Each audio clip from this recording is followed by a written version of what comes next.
So Liam, we're here today at the MCM Expo, the London Comic Con, and we're here to talk about your voice acting. Now, I know you actually started off studying at NYU, didn't you, to be a theatre actor. So how did you move into voice acting? Well, when I got out of NYU, I plunked around off-Broadway and around the United States working in regional theaters. And after a couple of years, I was doing a play. I was doing a four-man version of Romeo and Juliet.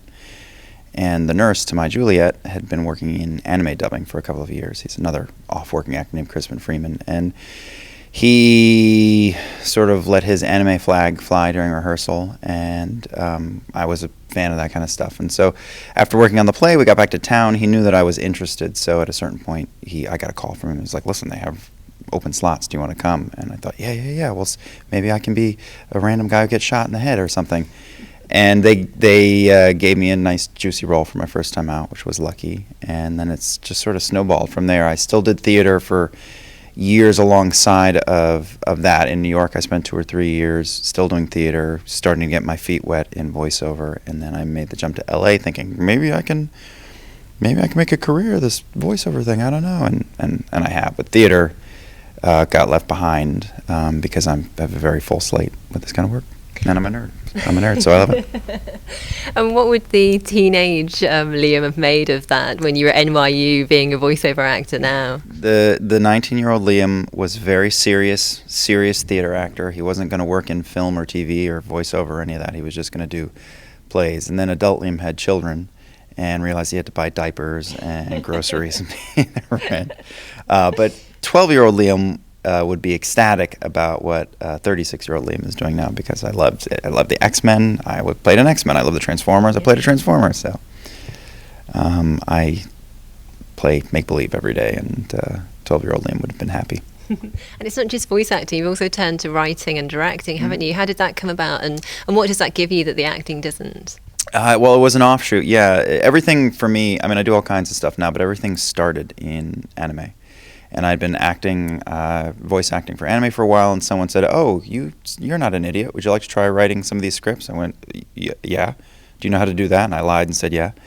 And then they said, "Oh, you really aren't an idiot. Would you like to try directing a couple episodes?" And I said, "Yeah." So from there, that led to directing and polishing scripts for, say, Naruto video games, and that led to me getting asked to voice direct on Resident Evil 5, and now I split my time. I mean, I spent all of 2011 at writing meetings and on set for the mocap set, and then as voice director for Resident Evil 6. It was a year of time. And what I get out of that is I probably see myself still as an actor first, but as an actor in games and animation, you only know what they tell you when you show up. You're like, who am I? I'm in love with him. No, I hate him. Oh, I definitely hate him. Okay, and or we're brothers. Oh, I hate him and he's my brother. You find out as you go, but as a director, you just have more. You're plugged into the whole project. You know what's going on. You know the arc of the story, and it's fulfilling to have that much influence. And I also just, from my theater days, I love actors and I love spending time with actors. So I like, trying to work with friends and get the performances we need. Do you think that gives you a real insight then when you come to the directing as well, having done the acting? I think so. I mean, I know certainly for games with all of the I've been shot in the gut reactions we do, for actors who are not as familiar with work, if I have somebody new in, I can be like, oh, you're really just flexing your abs and going, ugh. So I can help them key in, and then forgetting just performances in the scenes. I know there's slight differences to theater and to film and to voiceover, but really it's just actors sort of workshopping and figuring stuff out, and that's my favorite part of directing. What's the difference between good voice acting and bad voice acting? It's a hard one to answer. I don't know.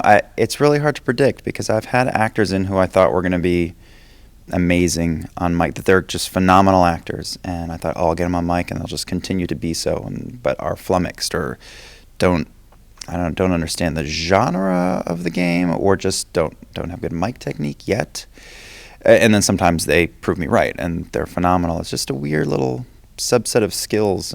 I don't know why acting like you're stealthily creeping through an alley when there's nothing around you. I don't know. Some people plug into it, and some people are like, "What am I doing? Can we go to an alley?" I just, you know it when you hear it. You know when somebody's comfortable with it, and that's why sometimes you hear some of the same actors getting used around town in games because they just get it. And it's, as a director, I also like to bring in new people, a certain number of new people every time, because if it's just the same folk, we all, as me as a director, the audiences go, after a while. But it's just this weird little subset of skills, and so when somebody has it, you hold on to them.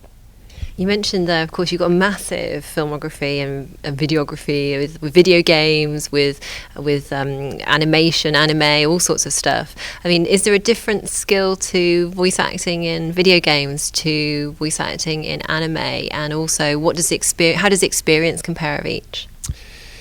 There's very, very clear differences when you're working on any localization, whether it's an animated series from Japan or if it's a video game from Japan, but especially the animated series. The picture exists. They're not changing the mouth shapes. They're not changing any of that. So somebody has taken, which is something I also do, has taken a raw translation and that sounds like, I will kill you with sword, and rewritten it so that it both sounds good and fun for the audience, the English-speaking audience, but then also matches all the pa-pa-pa-pa, and if a character's going, ooh, you can't put in the word cheese there because it doesn't go. So just writing the scripts is difficult, but then as an actor, you got to start on time, you got to end on time, you got to make it sound like good Shatner acting instead of sounding like bad Shatner acting as they go bum, ba-da-bum, bum, bum, bum, bum, bum. So it's very, very technical. When you're working on games, when you're working on original animation, usually the sky's the limit. There's no picture, or if there is picture, it's just a rough. Maybe you're using motion capture footage and not worrying about the face, or there's nothing. So you can take as much time as you need, or as little time as you need.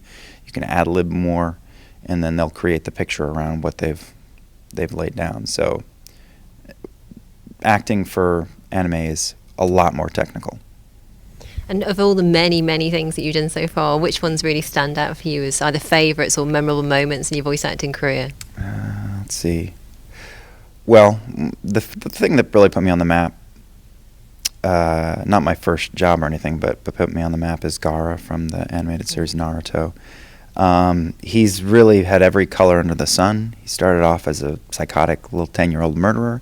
He shrieked, he screamed, he was heartbroken, and now, I don't know if you're how familiar you are with the series, but as it's gotten on, he's mellowed out. He's a good guy, and he's just very relaxed and chill, and I've loved watching him grow up. I didn't know how huge the wave that this show would become. I didn't see that coming. So I love that. I've loved playing Nightcrawler. First in Wolverine and the X-Men, then occasionally he'll pop up somewhere else. He was my favorite X-Men. There's stuff that I can't talk about, that I won't talk about. Another good moment would be working on the Transformers games. I wasn't a huge part in it, but I could not stop giggling the entire time. There was one line where I finally got to say his name. I had to say, Optimus, look out. It took me about 8 times because it'd be like, Optimus, I can't, I'm sorry. Back to 12-year-old Liam was visiting me in the booth that day. And what do you feel about having played so many mentally unstable characters away? And also, what's next for you? I love playing mentally unstable characters. I do play heroes sometimes, and I'll always take them, and I like them, and they come with more sessions because you're the hero, so you have more time in the booth. But I enjoy chewing scenery and acting like a nutter more. It's just more. It's all make-believe, so the bigger the better. And what's next? I'm going to be doing some more directing this year, which I can't say what yet, but I start the week I get back. I'm on 2 animated series that I can't announce yet. One will be coming out in November. One not for a while, but is another childhood dream.